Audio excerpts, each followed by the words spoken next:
महाभारत में एक आख्यान आता है, जिस समय पर धर्मराज युधिष्ठिर ने राजसूय यज्ञ रचाया, बहुत बड़े बड़े विद्वान, बहुत बड़े बड़े संत, बहुत बड़े बड़े महात्मा वहां पर आए थे।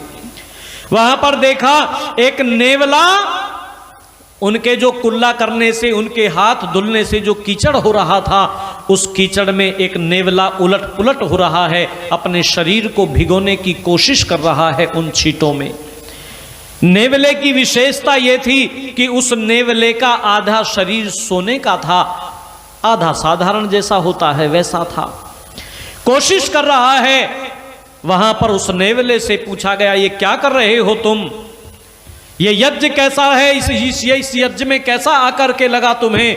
बोले, यज्ञ तो बहुत बढ़िया है, विद्वान बहुत सारे आए हैं, लेकिन उस यज्ञ का कोई मुकाबला नहीं है जिस यज्ञ में मेरा ये आधा शरीर सोने का हो गया, स्वर्ण का हो गया। ऐसा कौन सा यज्ञ था? ऐसे कौन से यज्ञ में होकर के आए तुम, जिसकी वजह से तुम्हारा आधा शरीर सोने का हो गया? वो वहां पर एक घटना सुनाता है। 4, 5, 6 दिन से एक भूखा परिवार था, सारा परिवार भूखा है, भोजन की कहीं से कोई व्यवस्था नहीं हुई। हर्षित जी, एक व्यक्ति वहां पर भोजन लेकर के आया और आकर के परिवार के इन लोगों को उसने भोजन दे दिया। कई दिनों के बाद भोजन की व्यवस्था हुई थी, ये भोजन करने के लिए बैठे हैं, लेकिन इतने में एक बुभुक्षु, एक और भूखा आदमी आ गया और उसने आकर के निवेदन किया, भिक्षाम देहि, कई दिनों का भूखा हूं, कृपा करके भोजन करवा दीजिए। घर का जो मुखिया था, उसके हाथ पर जो रोटी रखी हुई थी, भूखा तो वो व्यक्ति भी था, लेकिन उस व्यक्ति ने अपने हाथ की वो रोटी इस भूखे आदमी को दे दी। लीजिए, आप भोजन कीजिएगा। इसने भोजन किया और बोला, ये तो आग में घी डालने जैसा काम हो गया, मेरी तो भूख और बढ़ गई, मेरे तो प्राण निकल जाएंगे। तो इसकी पत्नी ने भी अपनी रोटी उसको दे दी और भूख बढ़ गई। उसके बेटे ने भी रोटी दे दी, बेटे की बहू ने भी रोटी दे दी, और जब चारों आदमियों की रोटी उसने खा ली तो वो व्यक्ति बड़ा संतुष्ट हुआ और संतुष्ट होकर के उसने उनको बड़े आशीर्वाद दिए। और जब उसके हाथ वो लोग धुलवाने लगे तो मैं वहाँ से निकल रहा था, वो नेवला कहता है, जब उस व्यक्ति के हाथ धुलवाए जा रहे थे तो वहाँ पर कुछ छींटे मेरे शरीर पर आकर के पड़ गए। मैं घर आया, मैंने देखा कि मेरा आधा शरीर सोने का हो गया है।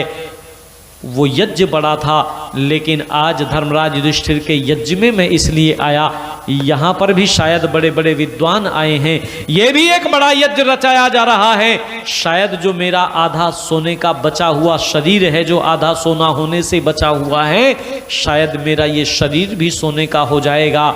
घटना कहना क्या चाहती है, निवेदन ये करना चाहता हूँ, धर्म प्रेमी बंधुओं, माताओं और बहनों, यज्ञ का बड़ा महत्व है। जो भी परोपकार के काम किए जाते हैं वह यज्ञ है।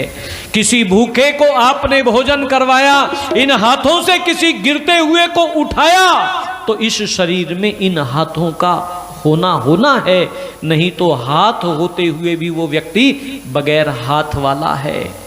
भर्तृहरि महाराज ने लिखा, हस्तौ दान विवर्जितौ, इन हाथों से दान नहीं किया, इन हाथों से गिरते हुए को उठाने का काम नहीं किया, इसलिए इसके हाथ खाने के योग्य नहीं हैं। इन कानों से कभी भद्र नहीं सुना, दूसरों की निंदा और चुगली सुनने में बड़ा मजा आया, इसको खोद खोद करके बात को सुनता रहा, इसके कान भी खाने के योग्य नहीं है। और कहता है इसकी आंखें भी खाने के योग्य नहीं है। क्यों? क्योंकि इन आंखों से कभी इसने अच्छा नहीं देखा, भद्र नहीं देखा। जिस चश्मे से बहन और बेटी की पहचान होती है, वो चश्मा इसने अपनी आंखों पर लगाया ही नहीं, वो चश्मा तो उतार करके रख दिया। इन आंखों से भद्र नहीं देखा। वेद ने कहा, भद्रम पश्येमाक्षभिर्यजत्रः, हम भद्र देखें, हम सुंदर देखें, हम अच्छा देखें। इसलिए इसकी आंखें भी खाने के योग्य नहीं है। धर्म प्रेमी बंधुओं, माताओं और बहनों, एक पार्क में 5, 7, 8, 10 बुजुर्ग बैठे हुए हैं। सर्दियों के दिन धूप सेक रहे थे। उनमें एक व्यक्ति छड़ी लिए हुए बहुत बढ़िया सफेद झक कपड़े पहने हुए बैठा हुआ है। वो एक विधायक का पिता था और वो लोग आपस में चर्चा कर रहे हैं। वो व्यक्ति कहता है कि मैं यहां धूप सेकने थोड़ा ही आता हूं। तुम क्या समझ रहे हो मैं यहां धूप सेकने आता हूं? मैं भी वहीं पर बैठा हुआ था, आर्य समाज से जाकर के मैं भी बैठ गया था पार्क में।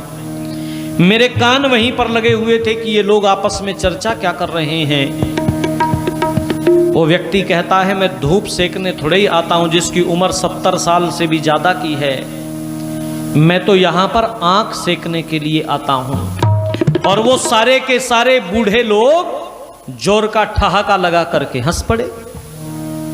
मुझे इतनी ग्लानि हुई अंदर से, रहा मुझ पर भी नहीं गया। मैंने उनसे जाकर के कहा तुम्हारे नाम की शर्म तो रही नहीं, तुम्हारी सारी उम्र निकल गई